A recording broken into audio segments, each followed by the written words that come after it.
The stars outside the window looked cold and distant.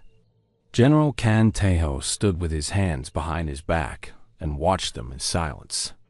He had seen many stars in his life. He had fought under some of them. He had buried friends under others. But these stars were different. These stars belonged to no one. This was neutral space. The space station Arelis floated in the darkness like a giant metal flower. It was the home of the Galactic Assembly, a place where hundreds of alien species came to talk, argue, and make deals. For thousands of years, humans had looked up at the sky and wondered if they were alone. Now, they knew the answer. They were not alone. And the universe was not friendly. Tejo turned away from the window. His face was calm, like the surface of a still lake. He was 58 years old. His hair was gray at the sides. His eyes were dark and quiet. He had fought in the unification wars on Earth, when nations had finally stopped killing each other and became one people. He had seen blood and fire and death. He had learned that the loudest man in the room was rarely the strongest. Colonel Park Yoonji walked up beside him. She was younger than him by 20 years, but her eyes were just as sharp. She wore her uniform perfectly, every button in place, every medal straight. She was his second in command, and she was the best tactical mind humanity had ever produced. "The assembly will see us in 1 hour," she said. Tejo nodded slowly. "And our friends from the Helic Empire? They arrived this morning. High Commander Vorath is leading their group. Ambassador Rena is with him." Tejo made a small sound in his throat. He knew about the Helic. Everyone knew about the Helic. They were an insectoid species, tall and strong, with hard shells and sharp claws. They had conquered dozens of worlds. They believed they were the greatest species in the galaxy. They looked at other races the way a man might look at insects under his boot. "What do they want from us?" Yoonji asked. "They want us to bow," Tejo said simply. "They want us to give up our ships. They want to put us under their protection." "Protection," Yoonji repeated. The word tasted bitter in her mouth. "You mean slavery. I mean control. The Helic do not like new players in their game. Humanity is young. We only discovered faster than light travel 30 years ago. To them, we are children playing with dangerous toys." Unji's jaw tightened. "We are not children." Tejo looked at her. For a moment, something flickered in his eyes. It might have been pride. It might have been warning. "No," he agreed. "We are not." But they did not know that yet. And sometimes it is better to be underestimated. The assembly hall was enormous.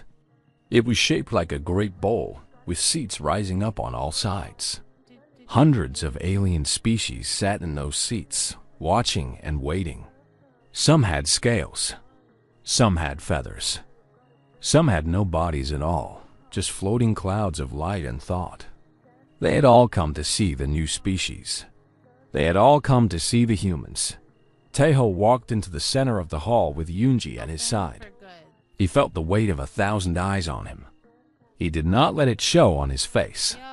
He had learned long ago that fear was a choice. He chose not to be afraid. On the far side of the hall, the Helic delegation sat in seats of honor. High Commander Vorath was impossible to miss. He was nearly 8 feet tall, with a dark green shell that gleamed under the lights. His eyes were compound, made of hundreds of tiny lenses, and they all seemed to focus on Tejo with cold hatred. Beside him sat Ambassador Rena, smaller and more careful, but no less dangerous. Elder Malik sat at the highest point of the hall. He was the leader of the Galactic Assembly, ancient beyond measure. His species had no name that humans could pronounce. He looked like a twisted tree made of silver and shadow. When he spoke, his voice echoed in every mind at once. "Welcome, humans," Elder Malik said. "You stand before the Galactic Assembly for the first time. This is a moment of great importance. Today, We will decide your place among us. Taeho bowed his head slightly. We are honored to be here, Elder. Humanity comes in peace. We seek only friendship and fair treatment. A sound came from the Hulk section. It was laughter. High Commander Vorath was laughing. Peace, Vorath said. His voice was harsh, like metal scraping against stone. Friendship. These are pretty words from a species that nearly destroyed itself. Tell me, human, how many of your own kind did you kill before you learned to stop fighting each other? The hall went quiet. Every eye turned to Tae-Ho Dot. Yuanji's hand moved slightly toward her sidearm. Taeho touched her arm gently. Stop. We killed many, Taeho admitted. His voice was steady. We made terrible mistakes. We caused great suffering. This is true. Vorath clicked his mandibles in satisfaction. You see? They admit it. They are savages, primitives. They do not deserve a seat among civilized species. And yet, Taeho continued, as if Vorath had not spoken. We learned. We changed. We united. Every war taught us something. Every death reminded us of what we must never become. Our history is painful, Commander. But it is also our greatest teacher. Vorath stood up. He was massive, terrifying, a creature built for war. Your history is a joke.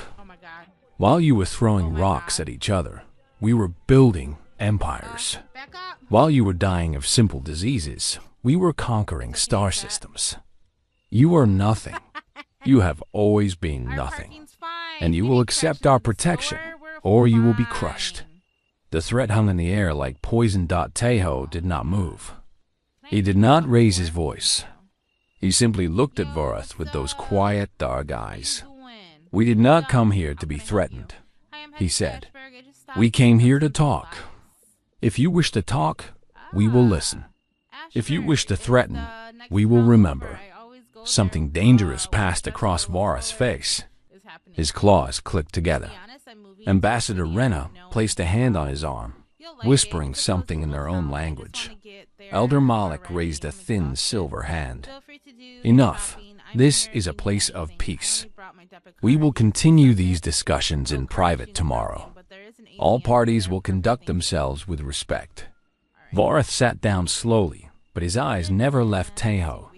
They were full of hate, full of promise. This was not over. This was only the beginning. As Taeho and Yunji walked out of the hall, she leaned close to him. He wants to destroy us, she whispered. Taeho nodded. Yes, what do we do? The general looked straight ahead. His face was calm, unreadable, like stone. We wait, he said. We watch. And when the time comes, we show them who we really are. Outside the window, the cold stars continued to burn. The private meeting room was smaller than the assembly hall, but the tension inside it was much greater. There were no crowds here, no witnesses from 100 different worlds. There was only a long table made of black stone, and the beings who sat around it. General Kang Taeho sat on one side with Colonel Park Yoonji and Lieutenant Yoon Hyun-soo, a young communications officer who had been chosen for this mission because of his quick mind and steady hands. Hyun-soo was only 26 years old. He had never been in a situation like this before. His heart was beating fast, but he kept his face blank. He had learned from watching the general.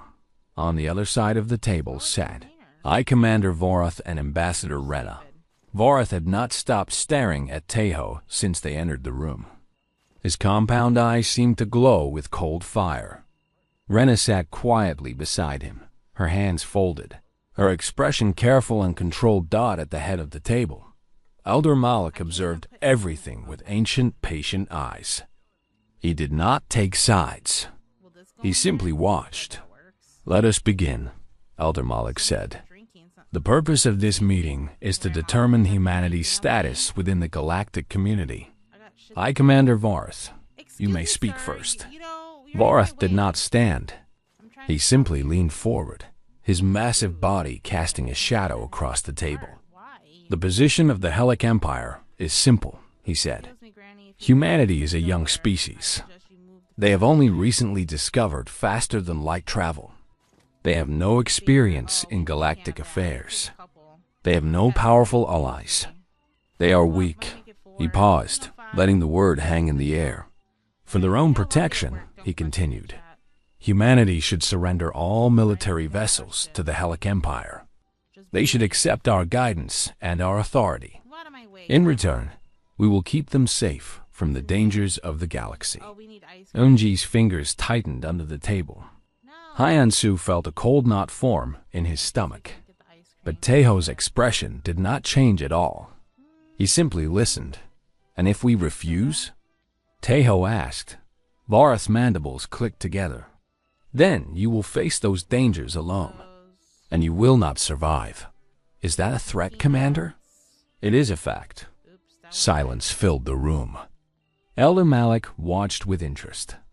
Ambassador Rena shifted slightly in her seat. Tae-ho took a slow breath. "Thank you for your concern, but humanity must decline your offer." Something dark passed across Vareth's face. "You decline?" "Yes, we will keep our ships. We will make our own decisions. We will protect ourselves. You are making a mistake, human." "Perhaps, but it is our mistake to make."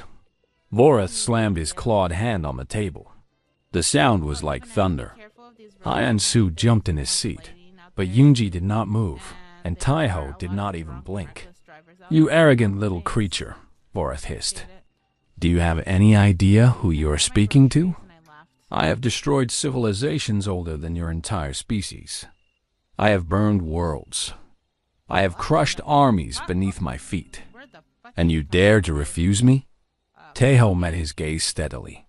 "I am not refusing you, Commander. I am simply representing my people. They do not wish to be ruled. They do not wish to surrender their freedom. Surely you can understand that. Freedom?" Vareth laughed. It was an ugly sound, like bones breaking.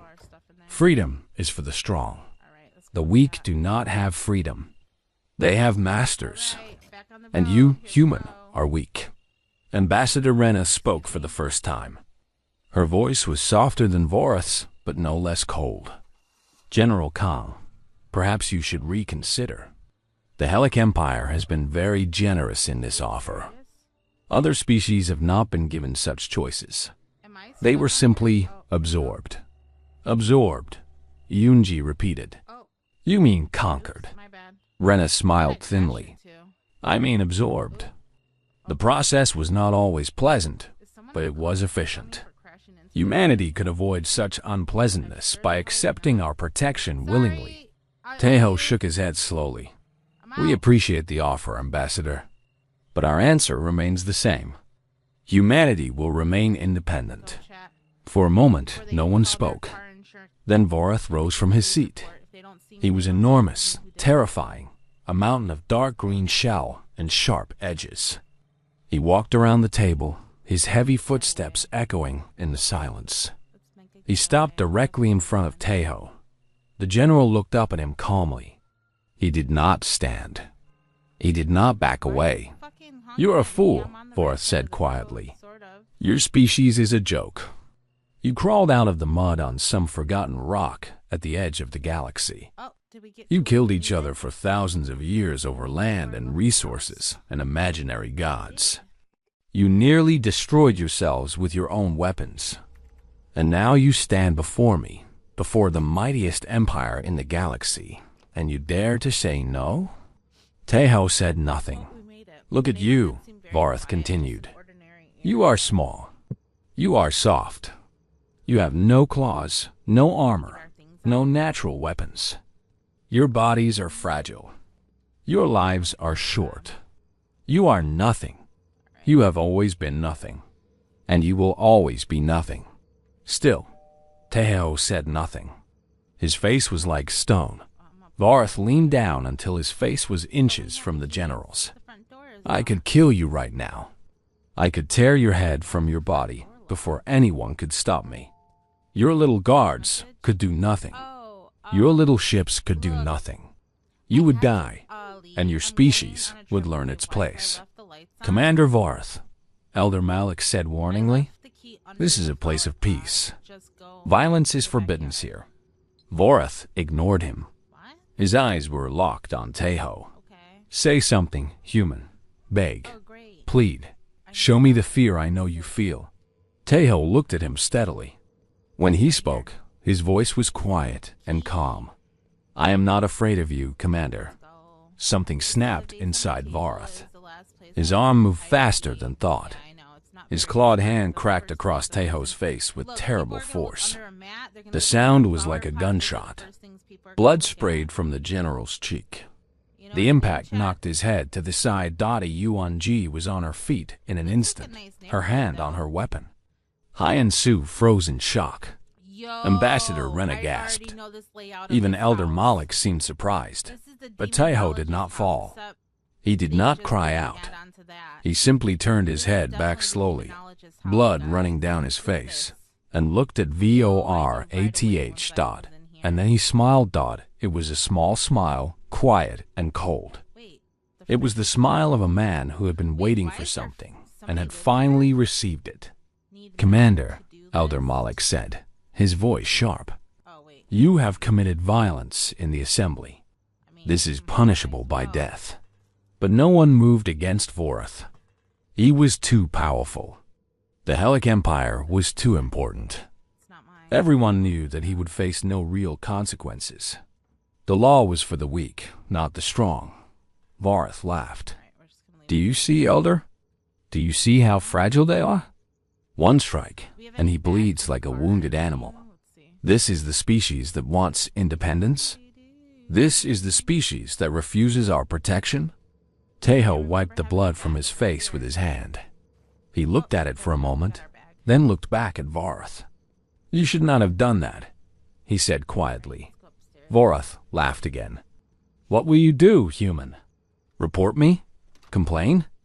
Cry to the assembly? They will do nothing. No one will help you. You are alone. Teho stood up slowly. He was much shorter than Vorath, much smaller, much weaker in every physical way. But something in his eyes made the laughter die in Vorath's throat. We are not alone, Teho said. We have never been alone. And you are about to learn a very important lesson about humanity. He turned to Lieutenant Hyan-Su.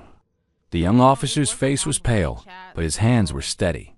Lieutenant, Teho said calmly, send the signal. Hyan-Su's eyes went wide. Sir, that's Protocol Omega. I know what it is. Send it. Hyan-Su looked at Yunji. She nodded once. The lieutenant activated his communicator and spoke one word. Snap. The word traveled through space like a heartbeat. It moved through encrypted channels, bouncing from satellite to satellite, from station to station, reaching every corner of the galaxy where humans waited in the darkness. Snap. One word. One signal. One command that had been prepared 30 years ago, when humanity first looked up at the stars and realized they were not alone. One command that every human captain knew by heart.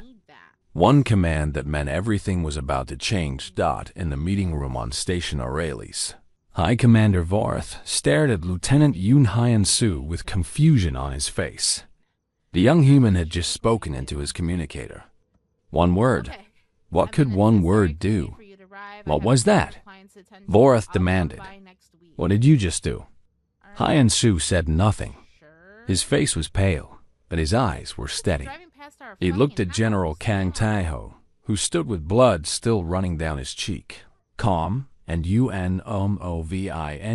Ambassador Rena activated her own communicator, speaking rapidly in the Helic language. Her face changed as she listened to the response. The color drained from her features. Commander, she said. Her voice was shaking. Commander, we have a problem. Vorath turned to her. What kind of problem? Before she could answer, the lights in the room flickered. A deep humming sound filled the air. coming from everywhere and nowhere at once. Elder Malik raised his silver head, his ancient eyes narrowing. "Something is happening," the elder said. "Something in local space."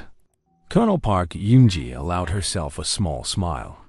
She had been waiting for this moment for a very long time. Outside the station, the stars began to change. Points of light appeared where there had been only darkness. One by one, two by two, then dozens, then hundreds. Ships dropped out of hyperspace, their engines glowing blue and white against the black void. Human ships. They were not patrol vessels. They were not exploration craft. They were warships. Massive warships, bristling with weapons, their hulls dark and heavy with armor. They kept coming, appearing out of nothing, filling the empty space around Station Aurelis like an army of ghosts in the assembly hall. Alarms began to sound. Screens across the station flickered to life, showing the scene outside. Thousands of alien voices cried out in shock and confusion. No one had seen anything like this. No one had known this was possible. Ambassador Rena's communicator buzzed again. She listened, and her hands began to tremble. 3,000, she whispered. 3,000 warships. Voreth's compound eyes widened.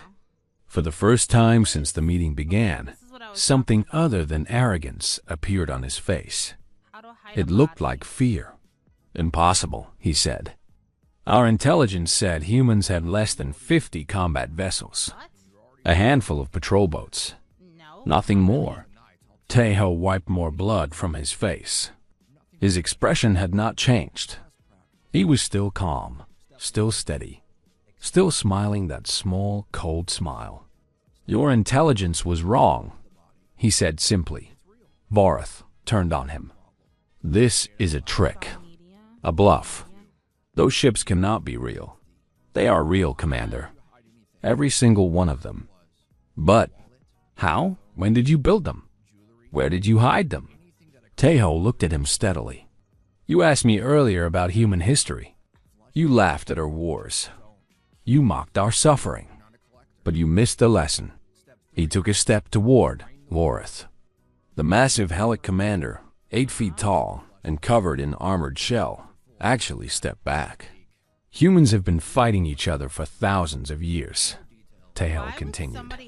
"We learned many terrible things. We learned how to kill. We learned how to destroy. But we also learned something else. Something more important." "What?" Voreth's voice was barely a whisper. "We learned to wait. We learned to plan. We learned that the enemy who underestimates you is already defeated." Onji stepped forward, her voice hard and clear. "When we discovered faster than light travel, we knew we would meet other species. We knew some of them would be hostile. So we prepared. For 30 years, we built ships in secret. We hid them in places no one would think to look. Dead systems. Empty space. The dark places between stars. We waited, and we watched, and we let everyone believe we were weak." Voreth looked at the screen showing the human fleet. His mandibles clicked together nervously. "You cannot use them," he said. "If you attack this station, the entire galaxy will turn against you. You will be destroyed." Tejo shook his head. "We are not here to attack. We are here to send a message." He turned to Elder Malik, who had been watching everything in silence. "Elder," Tejo said, "a few minutes ago, High Commander Voreth struck me in a place of peace. By the laws of the Assembly, this is a crime punishable by death. Is this correct?" Elder Malik nodded slowly. "It is correct." And yet no one moved to stop him. No one moved to punish him. Because the Helic Empire is powerful, and no one dares to challenge them. "Is this also correct?" The elder was silent for a moment. Then he nodded again. "This is also correct." Tejo looked back at Voreth.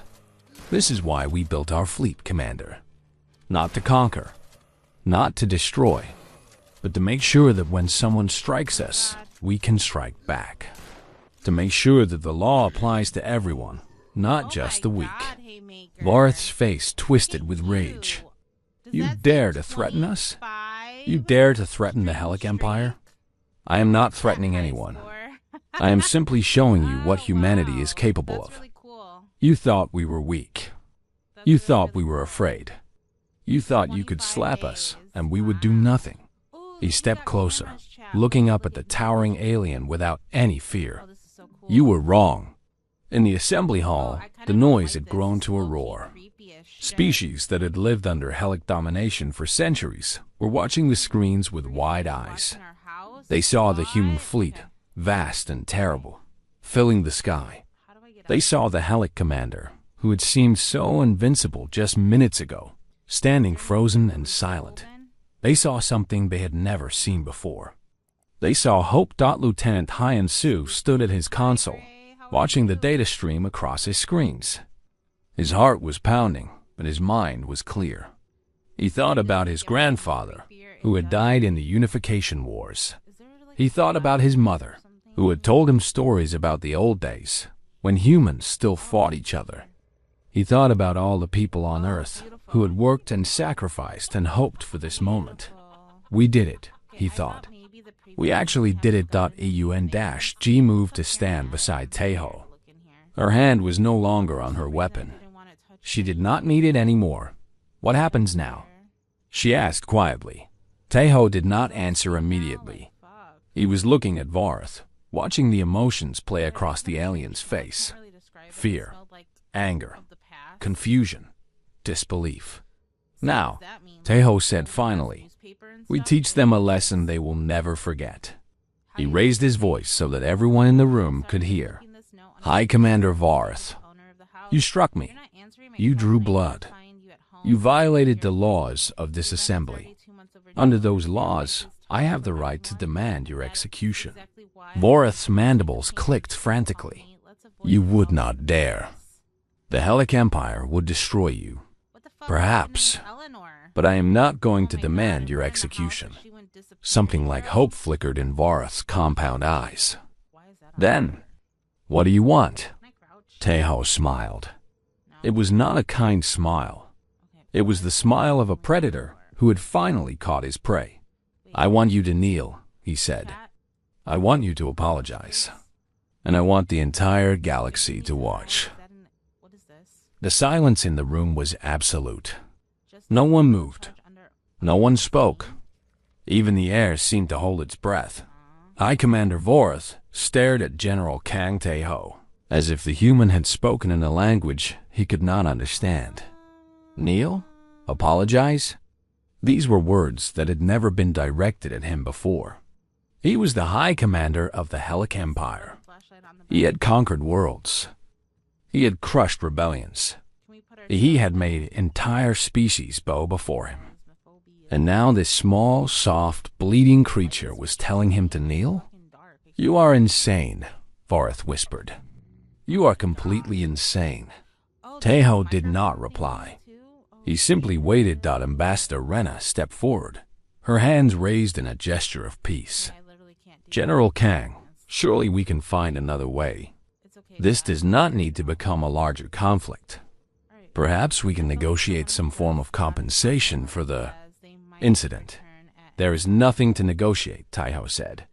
His voice was calm, almost gentle. The commander struck me. The law is clear.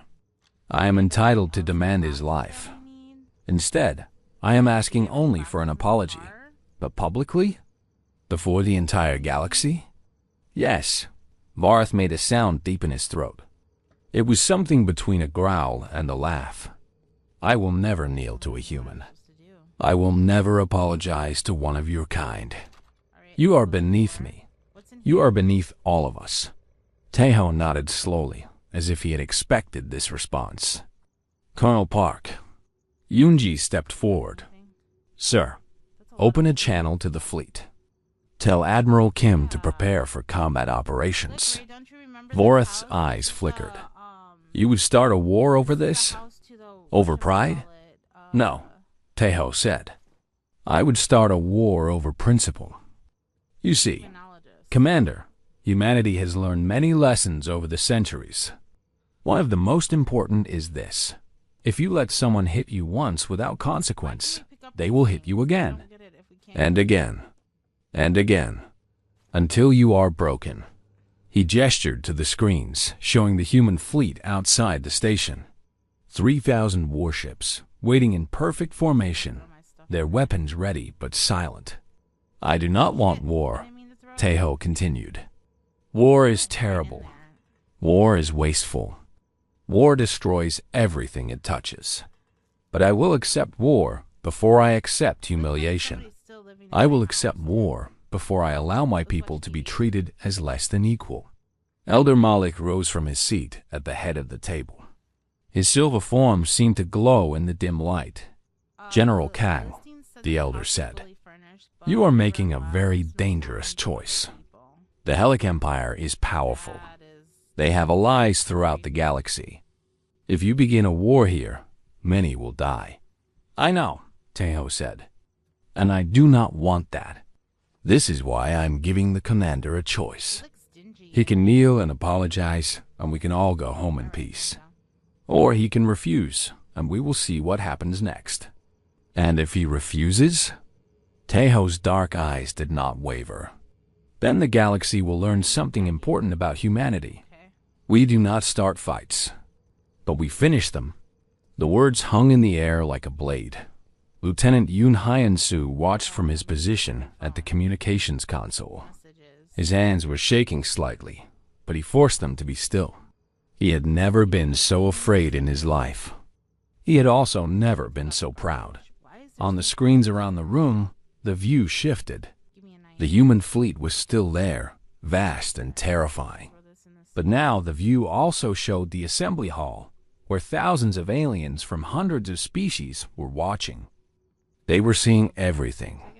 They were hearing everything. The conversation was being broadcast across the entire station, and not just the station. Hyun-soo realized with a jolt that the signal was being transmitted further. Much further. Across the galaxy. To every world, every station, every ship with a receiver. The entire universe was watching this moment. Varus seemed to realize this too. His compound eyes darted to the screens, to the cameras that recorded everything, to the countless eyes that watched him. You planned this, he said. You planned all of this. Tejo shook his head. No, I hoped it would not be necessary. But I prepared for the possibility. Humanity always prepares, Commander. That is how we have survived. Ambassador Rena moved close to Varus and spoke quietly in their own language. Hyun-soo could not understand the words, but he could guess their meaning. She was telling him to give in. She was telling him that pride was not worth destruction. Varus listened. His mandibles clicked together rapidly. His claws opened and closed. His entire body seemed to vibrate with barely controlled rage. If I do this, he said finally, if I kneel and apologize, what guarantee do I have that your fleet will leave? You have my word, Tejo said. The word of a human? What is that worth? Yoonji spoke up, her voice sharp. More than the word of a Helic, apparently. At least we have never pretended to offer protection while planning enslavement. Vareth hissed at her, but there was no real threat behind it. The fire in him was dying. The reality of his situation was finally sinking in. He was trapped. For centuries, the Helic had ruled through strength and fear. They had made others bow because they could destroy anyone who refused. But now, for the first time, they faced a species they could not easily destroy. A species that had been hiding in plain sight, building power in secret, waiting for exactly this moment. The silence stretched on. The galaxy watched. History held its breath. And then, slowly, painfully, High Commander Vareth lowered himself to one knee. The sound that came from the assembly hall was like a wave crashing against rocks. Gasps, cries, cheers. Species that had lived under Helic domination for generations watched as their conqueror knelt before a human half his size. Vorath's voice was quiet, strained, as if every word cost him something precious. I apologize for striking you. It was wrong. It was against the laws of this assembly. Taeho looked down at him. There was no triumph in his eyes. No gloating. Only something that might have been sadness. Accepted, he said simply. He turned to Elder Malik. The matter is settled. We ask nothing more than what we asked at the beginning. Independence and respect. We do not seek to harm the Helic Empire. We do not seek revenge. We only want to live as equals among the stars. Elder Malik studied him for a long moment. Then, slowly, the ancient being bowed his silver head. Your request is granted, he said. Humanity will be recognized as a full and independent member of the Galactic Assembly. Your borders will be respected. Your ships will be welcome in neutral space. And no one, he looked at Vorath, still kneeling on the floor. No one will strike your people without consequence again. The cheers from the assembly hall grew louder. On screens across the galaxy, the image of Vorath kneeling was being replayed again and again. The Helic Empire, which had seemed so invincible just hours ago, had been humbled. And the species that had done it was one they had dismissed as weak and primitive. Eung moved close to Taeho. Sir, it is done. Taeho nodded. He touched the wound on his cheek, where Vorath's claws had drawn blood. It was already beginning to heal. Send a message to the fleet, he said. Stand down. Return to normal positions. And thank them. Thank them all. Thank them all. Hyeon-Su's fingers moved across his console, transmitting the order. Outside, the human warships began to move, breaking formation, preparing to disappear back into the darkness from which they had come. But everyone knew they were still there. Everyone knew they would always be there, watching, waiting.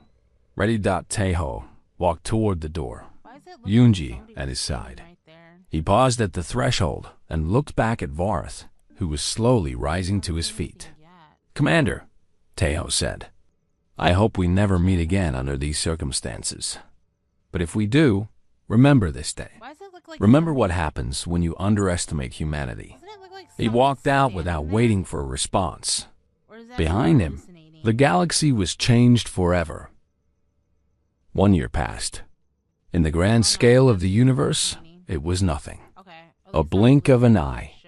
A single breath in the life of a star. But in that 1 year, everything changed. The story of Station Aurelis spread across the galaxy like fire through dry grass. Everyone heard about the human general who had been struck. Everyone saw the image of the mighty Helic commander kneeling on the floor. Everyone learned the word that had changed history. Snap. It became more than a word. It became a symbol.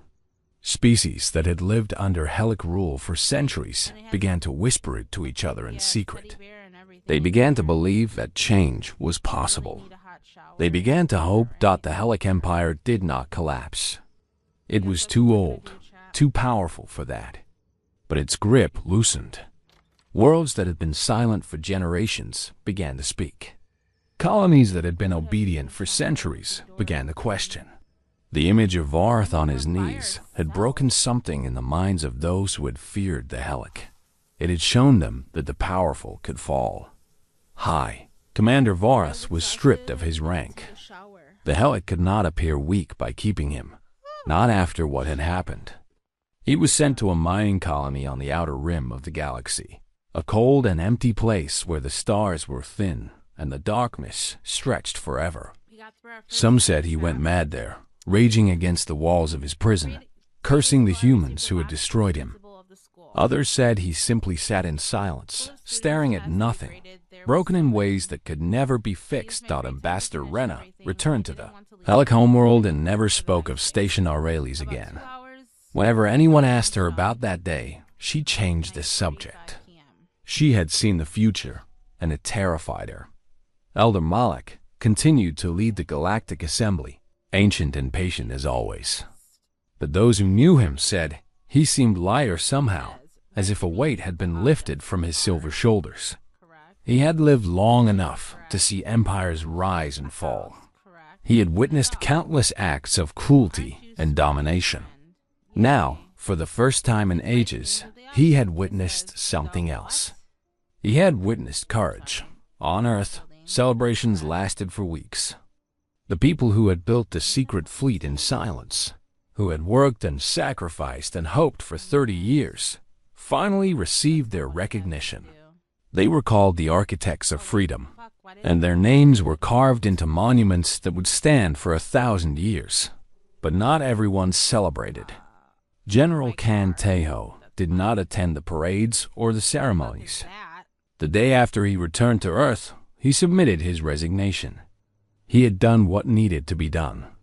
He had served his people. Now he wanted only peace. He returned to a small village in the mountains of Korea, a place where his grandfather had been born, where the hills were green and the rivers ran clear. He bought a small house with a garden. He planted vegetables and flowers. He watched the seasons change. Sometimes visitors came to see him, politicians, historians, journalists. They all wanted to know the same things. How had he stayed so calm when Vorath struck him? How had he known the plan would work? Was he ever afraid? Tejo always gave them the same answer. I was afraid every moment, he said. But fear is not the enemy. Giving in to fear is the enemy. A man can be afraid and still do what is right. That is what courage means. The journalists wrote stories about him. The politicians made speeches praising him. The historians argued about the significance of what he had done. But Tejo did not care about any of that. He tended his garden. He watched the sun rise and set. He was content. Colonel Park Eun-ji took his place as Fleet Admiral. She was the youngest person ever to hold the position, and she transformed it completely. Under her command, the human fleet did not conquer or dominate. It protected. Ships patrolled the borders of weaker species, keeping them safe from those who would harm them. They responded to distress calls, rescued stranded travelers, delivered supplies to worlds in need. The galaxy had never seen anything like it. A military force that used its power to help rather than to hurt. Some species were suspicious at first. They waited for the trap, the hidden agenda, the moment when the humans would reveal their true intentions. But that moment never came. The humans simply kept helping, year after year, asking nothing in return. Admiral Eun-ji was asked about this once during an interview with a Galactic news service. Why do you do it? The reporter asked. You have the power to take whatever you want. Why do you give instead? Eun-ji thought for a moment before answering. Because power without purpose is meaningless. We built our fleet to protect ourselves, yes, but we also built it to protect others. General Kang taught me that strength is not measured by how much you can destroy. It is measured by how much you can save. The interview was broadcast across the galaxy. It was translated into 1,000 languages. And slowly, something began to change in the way other species thought about humanity. They were no longer the strange, violent creatures who had nearly destroyed themselves. They were something new, something better. Lieutenant Yoon Hyun-soo became famous. He was known as the one who sent the snap, the young officer whose single word had brought 3,000 warships out of the darkness. He gave lectures at military academies. He wrote a memoir that sold billions of copies. He traveled to distant worlds and spoke about duty and sacrifice and hope. But he always ended his speeches the same way. I was just a communications officer, he would say. I pressed a button. I spoke a word. Anyone could have done what I did. The real heroes were the people who built those ships. The people who kept the secret for 30 years. The people who believed that one day we would need to stand up and show the galaxy who we really are.